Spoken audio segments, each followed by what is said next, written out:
Assalamualaikum warahmatullahi wabarakatuh. Perkenalkan, nama saya Devi Fidrani dari kelas 10N akan menceritakan cerita hikayat Hang Tuah.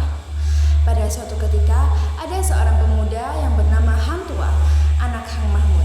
Mereka bertempat tinggal di Sungai Dayung. Pada saat itu, semua orang di Sungai Dayung mendengar kabar tentang Raja Bintan yang baik dan sopan kepada semua rakyatnya. Ketika Hang Mahmud mendengar kabar itu, Hang Mahmud pun berkata kepada istrinya yang bernama Damerdu, "Ayo kita pergi ke negeri Bintan, negeri yang besar itu. Apalagi kita ini orang yang miskin, lebih baik kita pergi ke Bintan agar lebih mudah mencari pekerjaan."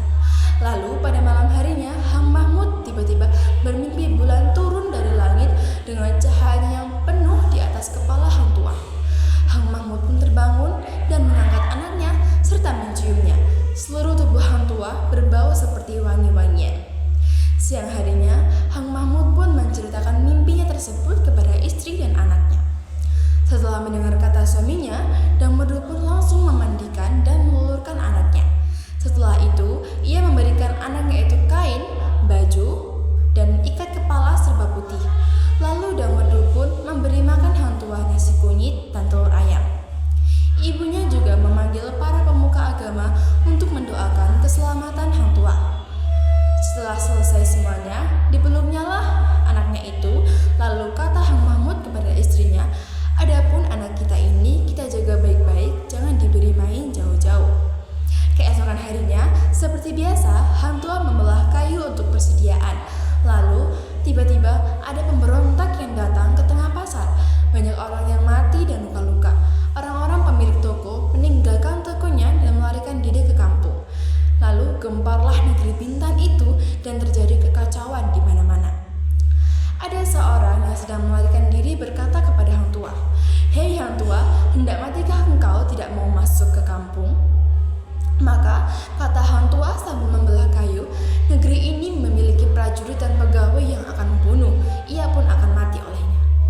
Waktu ia sedang berbicara, ibunya melihat pemberontak itu menuju Hang Tuah sambil menghunuskan kerisnya. Maka ibunya pun berteriak dari atas toko, katanya, "Hei anakku, cepat lari ke atas toko." Hang Tuah pun mendengar itu dan langsung bangkit berdiri serta memegang kapaknya menunggu amarah pemberontak itu. Pemberontak itu datang ke hadapan Hang Tuah lalu menikamnya bertubi-tubi. Maka Hang Tuah pun melompat dan mengelak dari setiap tikaman orang itu. Hang Tuah lalu memayangkan kapaknya ke kepala orang itu, lalu terbelahlah kepala orang itu hingga mati. Maka kata seorang anak yang menyaksikannya, "Dia akan menjadi perwira besar di tanah Melayu ini." Terdengarlah berita itu oleh keempat kawannya, Hang Jebat, Hang Kasturi, Hang Lekir, dan Hang Lekyu. Mereka pun langsung berlari-lari mendapatkan Hang Tuah. Hang Jebat dan Hang Kasturi bertanya kepada Hang Tuah, "Apakah benar engkau membunuh pemberontak itu dengan kapak?" Hang Tuah pun hanya tersenyum dan menjawab, "Pemberontak itu tidak pantas dibunuh dengan keris, melainkan dengan kapak ataupun kayu." Kemudian, karena kejadian itu, Baginda Raja Bintan sangat mensyukuri adanya sang Hang Tuah. Jika ia tidak datang ke istana, pasti ia akan dipanggil oleh sang raja.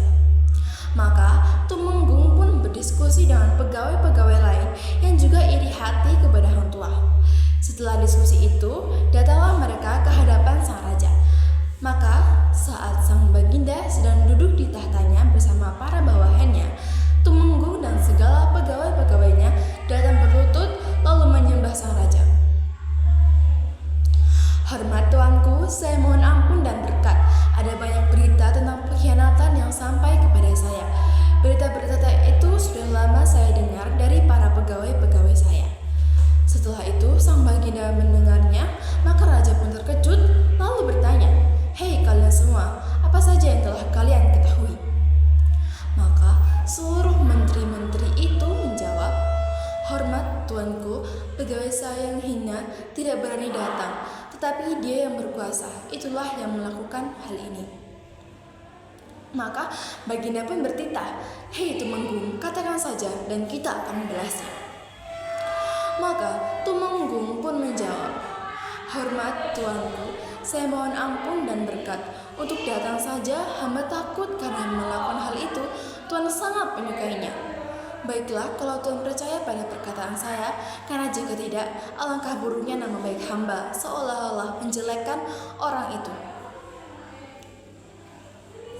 Setelah Baginda mendengar kata-kata Tumenggung yang sedemikian itu, maka Baginda bertitah, "Siapakah orang itu? Sang Hang Tuah kah?" Maka Tumenggung menjawab, "Siapa lagi yang berani melakukannya selain Hang Tuah itu?" Saat pegawai-pegawai hamba memberitahukan hal ini pada hamba sendiri juga tidak percaya. Lalu hamba melihat Hang Tuah sedang berbicara dengan seorang perempuan di istana Tuan ini. Perempuan tersebut bernama Dang Setia. Hamba takut ia melakukan sesuatu pada perempuan itu, maka hamba dengan dikawal datang untuk mengawasi mereka. Setelah Baginda mendengar hal itu, murkalah ia sampai mukanya berwarna merah padam. Lalu ia bertitah kepada para pegawai yang berhati jahat itu, "Pergilah, singkirkanlah si durhaka itu." Maka Hang Tuah pun tidak pernah terdengar lagi di dalam negeri Bintan. Tetapi si Tuah tidak mati karena Tuah itu perwira besar, apalagi dia menjadi wali Allah. Sekian, terima kasih. Wassalamualaikum warahmatullahi wabarakatuh.